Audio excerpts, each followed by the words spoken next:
Hello and welcome to the Happy Author podcast with me, Dorothy Coomson. I'm a multi-award winning best-selling author and I'm here to help demystify the publishing world for anyone who writes books, wants to write books, or just has a love and passion for books. On today's podcast, I speak to Headline Books' Senior Production Manager, Tina Paul. What's a production manager, you might ask? Well, she's the person who helps turn that manuscript your favourite author has just delivered to their editor into an eBook or physical book for you to buy. Tina works at Headline, who are my publishers, and in this chat she helps explain the whole process of producing a book and what it's like for her to work with me on my novels. As I said, without Tina and the production department, books and eBooks and audiobooks wouldn't happen, and here she explains why. Hi Tina, your job title is? Senior Production Controller. Okay, and do you work for just Headline or do you work for all divisions? I work predominantly for Headline, and then I do a little bit of work for Hachette Island because they don't have a production department. Okay. So I just help them out with their production on books. But yeah, 99% will be Headline. Okay, and just to explain to people, Hachette is like a big parent company, and inside Hachette there are several they call them divisions, but they're almost like little companies, so they don't really interact with other people, with other companies, but they're all together or in the same building.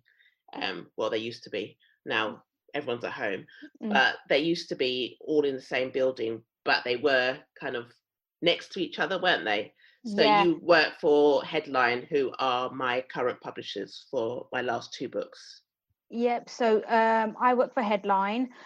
We do actually work, even though the companies, other divisions operates, separately, and we've got a federal structure. We actually sit with Quercus Production, and then we work quite closely, like on a social level, with like some of the other divisions who are, like upstairs and in various parts of the building. So we do work with each other and share supplier details and talk about production things together. So you do work with the other divisions? We work on our own books, so I would only work on Headline. They wouldn't work on any of my titles, but we celebrate birthdays together. We talk about at a group level in terms of like paper supply and things like that. There's certain things that are done at group level for the business in a production, from the production point of view. So they wouldn't work on any of my titles and I wouldn't work on any of their titles, but at a certain level we do have lots of interaction and socialize. So what is actually your job? Because it's one of those jobs where people don't actually know it exists, but if it wasn't for you, books wouldn't exist, because you deal with all the stuff that gets it from being a Word document, say, that I've just written, for example. So for when I finished All My Lies Are True, for example, and I sent it in and it's been worked on by my editor and the copy editor who's checked everything, and then it's sent off to production. And people don't realize that it is sent off to production, and then you're the reason why it ends up on the shelves. So could you explain what your job actually is? So I think you've got quite a good understanding. So once your manuscript's been copy edited, it'll come into production. And so what that actually means is, so like Katie Sundley, who's the editorial assistant on your books, she'll give me some prelims, and then she'll give me your manuscript that's been copy edited, and then we will send it to a typesetter who will change it from looking like a Word document. They'll turn it into a PDF, set the text on each page. How the book looks inside, yeah. Yeah, so exactly. So how the text would look in a book once you open it, as opposed to a flowing Word document. And then that would come back to us, and then Katie will get it sent off to a proofreader, gets proofread, she collects all the collections, comes back to me. If we're in the office, I would then physically scan in your corrections at a printer and then send those off to the typesetter again, and then basically back and forth until we've got the text final and approved by editorial and by yourself. And then that would be when hopefully we'd be ready to print.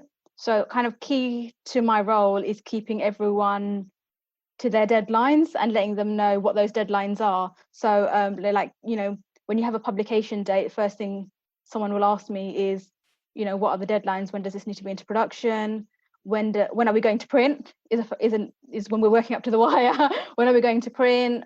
So again, with a cover, your cover came in for wet proofing last week, and so hopefully the wet proof will be in. I think it's coming in Friday. That's the paperback cover, because we've changed the cover. For All My Lies Are True, the paperback cover is different to the hardback cover, so we've had to go through all the rigmarole of making it the right size and looking right, and there's been a lot of back and forth between me and the editorial department, and now it's been sent to you to make it to a nice looking like it was when it's a book.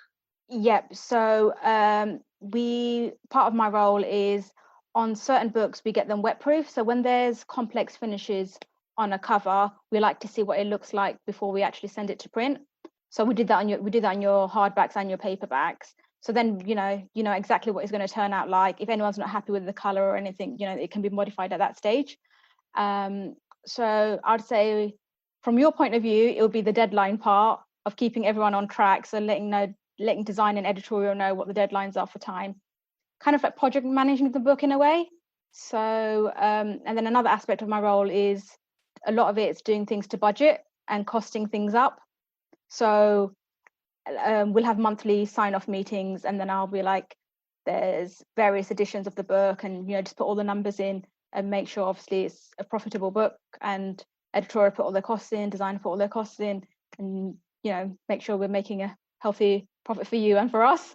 Yeah, so that's the thing I think people don't realize, that not only that your job exists, but also everything costs money. So when they're kind of going, oh, I want that book for 99p, it's like, this book costs this much to make. So, and we've all got to make sure that everybody gets paid, the printers, the typesetters, everybody, and all the people employed by the publishers. So it's all important that that everything is paid for. And yeah, of course. And I think often when you say you work in production, the first thing people say is, oh, you work in a factory. And I was like, I was like, there's people that work in the printers to make the book, but I don't physically do that. I kind of more of the liaison with the printer. So I'll send the actual order to the printer.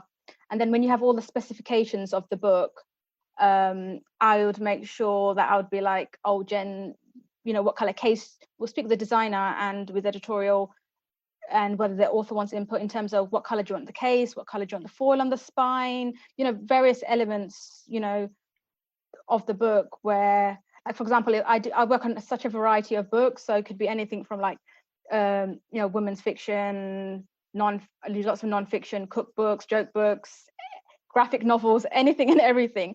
And then obviously you're dealing with lots of different departments. So on the whole, it will be editorial, design, sales for the UK, sales for Australia, and then a non-trade sales department. And then obviously with printers, so like our normal fiction monotitles, they're printed in the UK. So we use a printer called Clays. So I have a lot of interaction with them on a daily basis and sending them the orders to print. And then when we do color books, a lot of that's printed in Europe and the Far East. So it's all that, getting estimates for how much it's going to cost to print a book, what's the most appropriate paper to put it on, how thick do we want the boards, if it's going to have a sticker on it, what colors are the stickers, how big's the sticker going to be, who's giving me the sticker, where's it going to be on the cover. It's all the like logistical detail bits that kind of bring all the elements together to kind of get the book to the printer. That's the thing. I don't think a lot of people realize that there is so much work that goes into creating the physical copy of the book. So do you I'll come to that in a second, sorry. Because I know with All My Lies Are True, we had a lot of back and forth about the text, didn't we? Because we wanted to show the text messaging and that they were like text messages and not part of the normal body of writing. Yes. And so we had a lot of back and forth trying to work out the best way to do that. And I know you kept saying, we could do it like this, and I was going, but it doesn't look right. And then you go, but we could do it like this. We came to an agreement in the end, and I think it worked really well. But those are the things you have to deal with constantly, aren't they? It's depending on the book. So when it goes to a typesetter, the typesetter can do a lot of text design, or on a lot of non-fiction titles, where there's charts and diagrams and things, we'll get a text designer in to do more like specific detailed work. But like on your books, where like you need to indicate that something is an email or something is a text, if you have an idea, tell us exactly what that is, and we'll try our best to, get the typesetter to do that. I often think sometimes, rather than going back and forth, I feel like I'm putting you in touch with the typesetter and being like, this is exactly what Dorothy wants. Can you do it? Because I think obviously sometimes I do feel like the middleman, but you kind of need that for technical reasons, because sometimes I can be like, no, you can't do that. Yes, you can do that. Yes, I understand. I know. Maybe I should speak to the typesetter. Stares off dreamily. I'm joking. Juve, who actually do your typesetting, Amanda, who we work with there, she's a big fan. She's a very big fan. Oh, bless her. She's a very big fan. Oh, bless her. Tell her hello. Oh, she gets to see the book beforehand then. She gets to see it before it goes on sale. She only ever sees the text and the EPUB. She only does the typesetting. So, yeah. That's what I was going to come to next. How does it work with eBooks? Do you work on eBooks as well, or do you just work on the paper copies? We work on print edition and on the EPUB. So once you've approved all your text and it's gone to print, the next question I'll tell editorial is, instead of prelims, I was like, can I have some elims? So that'll be changing like the ISBN to the eISBN and various elements. And then I will supply the cover and the text back to the typesetter or to a EPUB converter. They turn it into an EPUB, comes back to me, then goes back to editorial to check it. And then if there's anything that's been changed, what's changing, like spacing and things, then same as the print edition, back and forth slightly, not that much off. Most often it's not that much. It's usually there. Once the text has been approved, there's not much to change. It's more a case of how it appears, because often it's hard to, even though fonts are embedded in EPUBs, you can't distinguish. If you're using sometimes, like say a Kindle or something, you can't distinguish between the font because someone might choose to view it in something else, if that makes sense. Yes. So yeah, we'll send it to the EPUB converter and it comes back to us for approval, and then we upload all our, so what part of my job is making sure all final files are uploaded onto our, we call it a DAM, so it's basically an archive of all our files. So we put everything on there, and then the EPUB goes on there, and you put it into another folder, and then Group Digital work their magic and distribute that to wherever it needs to go. Okay, so again, ebooks, they actually do need a lot of work on them. So people think that ebooks should cost less because they're not actually printed, but they still need a lot of work on them. They do need work doing on them. It's not like it's just like, oh, we just whiz it out the print file. They had to be converted and all sorts of things. They actually need to be done. Work needs to be done on them. So yeah, definitely. There's definitely, the EPUB converters do their work, and it depends on the book as well. So like, for example, if you have like a cookbook, it wouldn't flow the same way as like a fiction text that would read. You'd have to have it presented more like a PDF. So there's different types of EPUBs as well, and they involve different amount of work. So yeah, and we've got specialist people that we use for certain EPUBs as well. So everyone's got their expertise, and it doesn't come from nowhere. It's not just a case of hitting convert. There is lots of work going on in the background. We often do EPUB only titles, so or EPUB firsts. So all the work that goes into like a print edition in terms of getting the text final happens in the background, but then you're just converting it to a EPUB. So yes, again, I can't stress this enough. There is so much work that goes into the production, the making of a book, that you should be paying for it, because even though people think, oh, it's an ebook, it's on my Kindle, it's on my e-reader, it doesn't actually cost anything to produce. It does actually. It's not the physical book that costs that much money. It's actually everything that goes into making the book come alive, I suppose. Do you go into bookshops or look online and go, I did that book? Oh yeah, all the time. My husband can't, as in he has to drag me away from bookshops. If you're going to a bookshop, I'll be in there for at least 2 hours, and I'll be like, I worked on that one, I produced that one, I printed that one. Even the old books that I used to work on when I was working at previous publishers, I was like, oh, I used to work on that one, I printed that one. It's still the same thing. I went into a very untidy supermarket, and there were books weren't displayed as how I like them, so I kind of rearranged them. I know what you do now, but do you have much to do with other authors or anything? As I know with I've interacted with you a few times. Last time it was when I was you organised getting the pages sent from Clay's, the printers, to my house so that I could sign copies for Waterstones, and then you organise collecting them and having them sent back to Clay so they could put them into the book. Do you do a lot of that, or do you not really deal with authors that much? We don't do that much directly with the authors. My thing is making sure we have a beautiful book. And it's just like, we care so much, and I just want perfect books.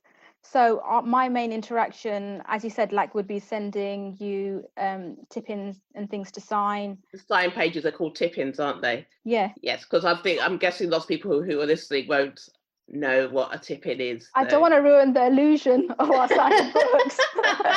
So I'm not going to reveal anymore. Yeah. But I think you wanted to, like, I think, was it last summer or the summer, must have been the summer before, you wanted to visit the printers. Yes. So if you want to do something like that, I would organise that and liaise with them to make sure that Clays would take good care of you, and, you know, make sure you're not wearing open-toe shoes, and things like that. You know, it's, you know, just that go-between with the printer. So Yeah. it's mainly that element. It's not that much also interaction. Well, and one day I'm going to arrange that trip to the printers for you when we can. It's so amazing. I've been to Clay's before to sign. I went to sign some books, and I signed 1,000 books. No, 500 books. It took forever. It took all day. It's like signing the pages for the Waterstones. Yeah. All My Lives Are True. My goodness, it took me all night. I sat there all bright-eyed and bushy-tailed, and then by the end of the night, I was like, oh, I can't write anymore. But I did it. Yeah. So, is there anything else that you think people who are aspiring authors, or just people who are just basically interested, should know about your job? I think, depending on who you work for, is the type of book that you'll work on from a production point of view. So I'm quite lucky at Headline. We've got kind of, you know, very diverse, you know, portfolio of books that we produce every single year, and an extensive backlist. But the more complex books that you think, oh, this is really pretty, and kids' books are really nice, but it's just like, they're really hard. There's a lot of work that goes into them. So it's very, I would say it would be a challenging role if you went into some, you know, that kind of production. But I think it's just the most important thing from a production point of view is keep your deadlines. It's doing costings, it's doing schedules. Like, for example, with your book, we've got Mobius in the US who want to, they've ordered some books, but due to the shipping time, we need to print your book early. So I would be involved in, like, okay, our new deadlines for this, including the shipping time, is this. It's a lot of working backwards and allowing enough time to do certain things. Or I'll often get asked, do we have time to do this? And it's a lot of literally getting out a calendar and working dates backwards, and working out how long things take to do. A lot of logistics. It's really fun in terms of you get to talk to everybody and get to know everyone in, you know, that works in your division. So you know, you're approachable. You need to be approachable, and, you know, just good communication, really, because you'll be dealing with loads of different suppliers, different departments, and, you know, just keeping on top of things. So if people wanted to do your job, how would they get into it, do you think? A lot of what I've learned has been on the job. Even though I've got a degree, you don't need a degree to kind of start out. As in, a lot. Before I had any formal training in production, first 6 months I learned on the job. And then when I did go into, like, did a course like Introduction to Production, and when I came back from it, it's just like I kind of knew all of this already. It's like the basic theory side of things. So you'll learn lots about paper, you'll learn lots about color, and a lot of the, you know, the challenges we faced being in lockdown is if you're viewing something on a screen, it's lit from behind. The colors are not the same. The colors you view are not what color prints as. So obviously, you know, working in production, that is not the same. So often, you know, it's hard to kind of view everything on screen and be happy that it's going to turn out. You kind of have to hope and pray that it turns out. It's getting better now because obviously we can get things posted to us at home and everything, but at the very beginning it was just like, please, please, please, hopefully the colors turn out exactly how we want them to turn out. And then I've actually done 2 color books while we've been working from home, and things have worked out. So things have worked out. So yeah, fantastic. It's doable. Right. Oh, thank you so much, Tina. It's been really interesting talking to you, and I'm really glad that we got a chance to speak, because I do think it's important for people to know that there is so much that goes on behind the scenes, and so much that goes into getting a book from someone's head to actually on the shelves. Oh, so you're most welcome. It was lovely talking to you, Dorothy. Thanks for joining me today on the Happy Author podcast. I hope you found my chat with Senior Production Manager Tina Paul as interesting as I did. Keep writing, keep reading, keep happy. Talk to you soon. Bye.